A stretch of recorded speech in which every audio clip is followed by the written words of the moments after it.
Hello students, welcome once again to my new channel English Door. This is part 3 narration. In this session, you will get to know the changes of the sentence. We are talking now the first sentence, assertive sentence. আমরা part 3 এর assertive sentence টি সম্পর্কে জানবো কিভাবে assertive sentence direct থেকে indirect speech এ রূপান্তর করা যায়।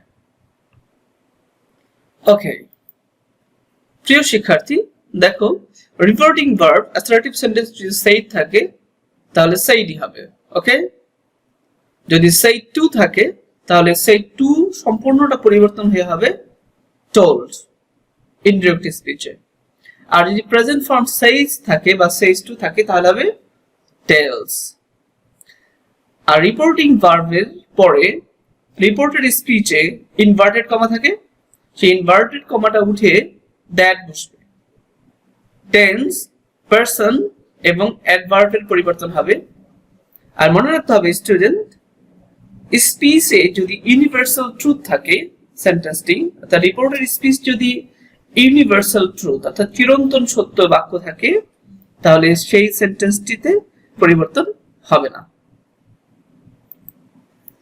Okay so for example আমরা এখানে দুটি সেন্টেন্স দিয়েছি দুটি direct speech first one the teacher says to the students everything is possible if you believe by heart a reporting verb says present form রয়েছে দ্বিতীয় ডাইরেক্ট স্পিচ দেখো father said to me I tried to make you understand about narration yesterday এই direct স্পিচটিতে reporting verb past form রয়েছে said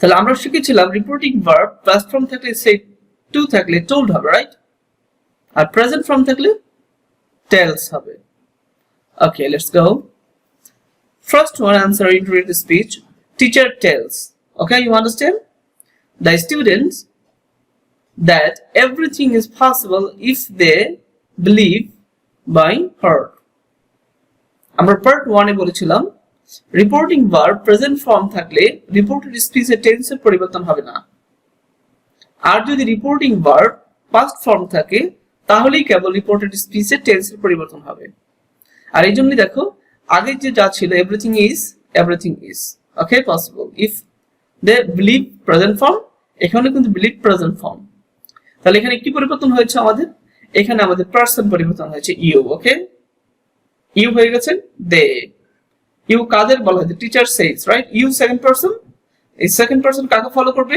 reporting ভার্বের object কে তারপরে students কে স্টুডেন্টস প্লুরাল ফর্ম তাই এখানে হয়েছে দে সেকেন্ড ওয়ান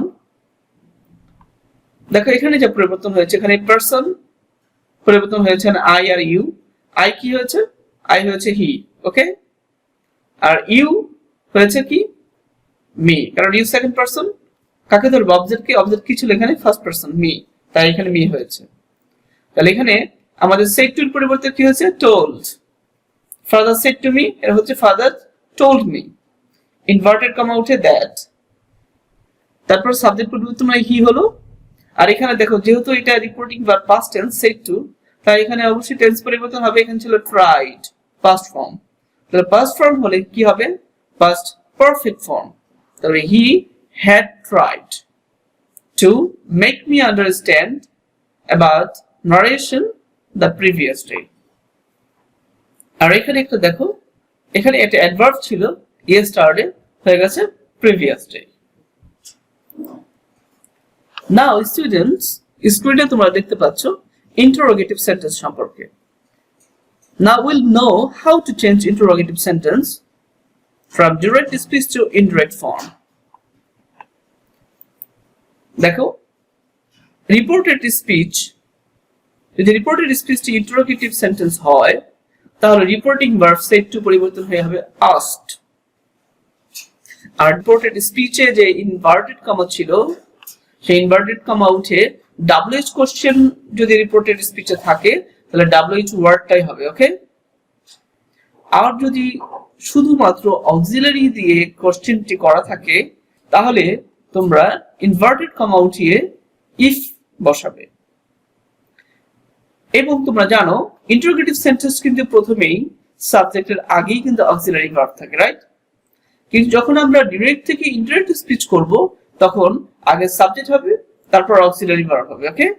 তারপর প্রিন্সিপাল ভার্ব এবং কোশ্চেন মার্কটি উঠে ফুল স্টপ বসবে। আর একই রকম ভাবে টেন্স, পারসন এবং অ্যাডভার্বের পরিবর্তন হবে। ফর এক্সাম্পল, স্ক্রিনে দুটি সেন্টেন্স দেখতে পাচ্ছ direct speech. First one, mister Fox said to the hen, "Are you afraid of me now?" Another sentence, teacher said to me, "Why have you been ill?" দেখো প্রথম direct স্পিচে আমাদের শুরু হয়েছে reported speech auxiliary verb আর দিয়ে, কিন্তু second ওয়ানে দেখো auxiliary দিয়ে শুরু হয়নি, প্রথমে WH ওয়ার্ড দিয়ে শুরু হয়েছে, why, ওকে?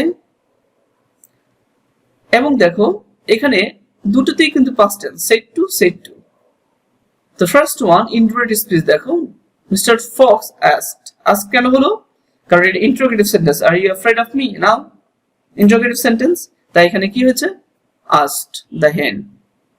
আর এটাতে যেহেতু WH ওয়ার্ড নেই, আর দিয়ে শুরু অক্সিলারি ভার্ব, তাই এই যে ইনভার্টেড কমা, এই ইনভার্টেড কমা উঠে এখানে হয়েছে ইফ। এরপরে আমরা আর প্রথমে না বসে আগে সাবজেক্ট বসবে, ইউ সেকেন্ড পারসন, কাকে ধরবে, কাকে ফলো করবে? দ্য হেন কে, অবজেক্ট কে, ওকে? তাহলে এই শি হবে, রাইট? হেনটাকে আমরা শি এ প্রোনাউন। এন্ড আর প্রেজেন্ট টেন্স, তাই পাস্ট টেন্স হয়ে যাচ্ছে, টেন্সের পরিবর্তন was, she was afraid of, এখানে ছিল me first person, mister Fox সাবজেক্টকে অনুসরণ করবে, তাহলে কি হবে? হিম। আর এই নাও পরিবর্তন হয়েছে then adverb, okay? Second one, teacher asked me, এখানে কিন্তু ওয়াই দিয়ে এই কোশ্চেনটা শুরু, তাই ইনভার্টেড কমার পরিবর্তে এখানে ওয়াই বসছে, ওকে? সো হ্যাভ ইউ বিন ইল, এখানে ইউটা সেকেন্ড পারসন এবং ইউটা হবে আই, ওকে? কেন আই হবে?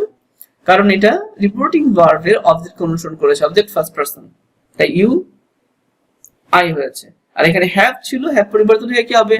হ্যাড হবে, টেন্সের পরিবর্তন হয়ে গেল। The teacher asked me why I had been ill. Dear student, তুমি হয়তো মনে করছো যে আমি why না বলে কেন why বলেছি। Dear student, তুমি আজকে থেকে শিখে নাও WH word এর right pronunciation, ওকে? এটা why না, হবে why, ওকে? একইভাবে what না what, where na where.